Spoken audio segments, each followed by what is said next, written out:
নমস্কার বন্ধুরা, home test Bengal থেকে সবাইকে স্বাগত। আশা করি আপনারা সবাই ভালো আছেন, আমিও ভালো আছি। আজকে আমি বানাতে চলেছি গোটা ভেন্ডি আর চিংড়ি মাছ দিয়ে পোস্ত। তার জন্য নিয়েছি গোটা ভেন্ডি, আমি কেটে ধুয়ে পরিষ্কার করে নিয়েছি।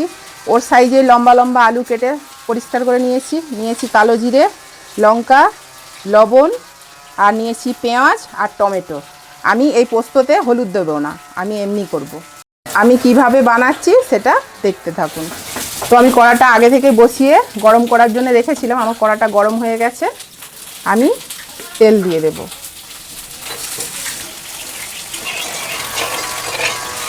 আমি ভেন্ডিটা ফ্রাই করে নেব।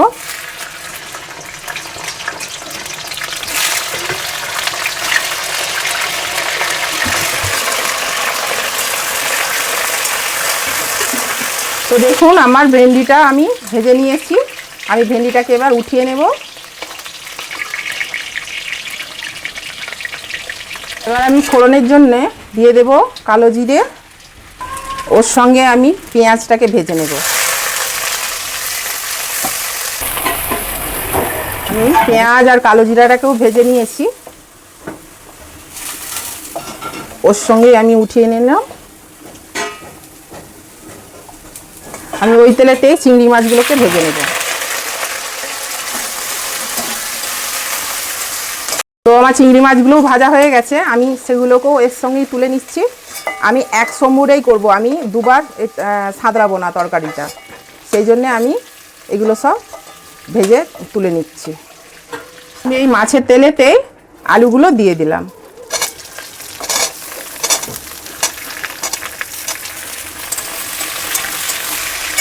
আলুগুলোকে আমি লাল করে ভেজে নেব। আলুটা তাড়াতাড়ি ভাজা হবে, আমি সেই জন্য লবণটা দিয়ে দিলাম। দেখুন, আমার আলুটা ভাজা হয়ে গেছে। আমি আলাদা করে মশলা কষাবো না, আমি এর সঙ্গেই মশলাগুলো কষিয়ে নেব। তো টমেটো দিলাম,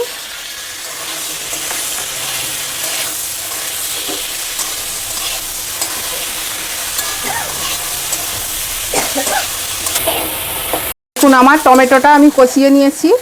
এবার দিয়ে দেব লঙ্কা, আমি আমার প্রয়োজন মতো আমি লঙ্কা দিচ্ছি। আর দিয়ে দেব পোস্ত বাটা।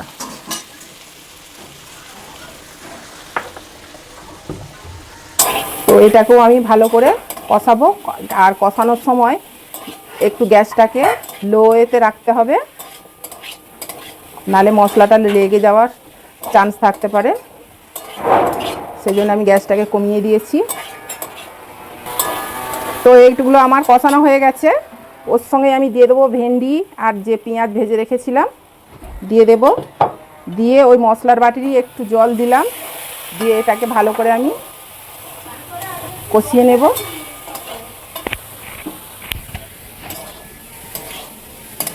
আমার এটা কষানো হয়ে গেছে, দেখুন। এবার আমি এতে জল দিয়ে দেব। এটা শুকনো শুকনো হবে, ওই জন্য অল্প জল দিয়ে দিলাম। এটা সেদ্ধ হওয়ার জন্য গ্যাসটাকে বাড়িয়ে দিলাম। এবার এটা আমি চাপা দিয়ে দেব।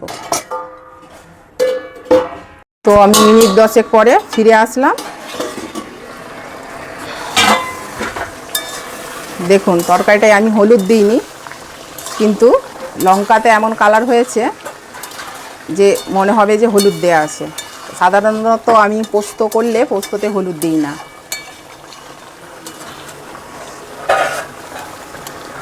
দেখুন আলুগুলো সেদ্ধ হয়ে গেছে।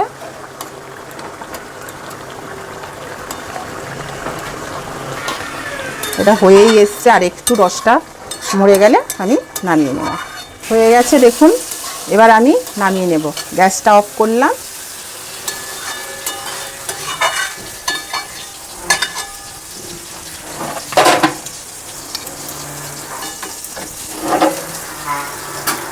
তো বন্ধুরা, আমার গোটা ভেন্ডির পোস্ত হয়ে গেছে চিংড়ি মাছ আর আলু দিয়ে।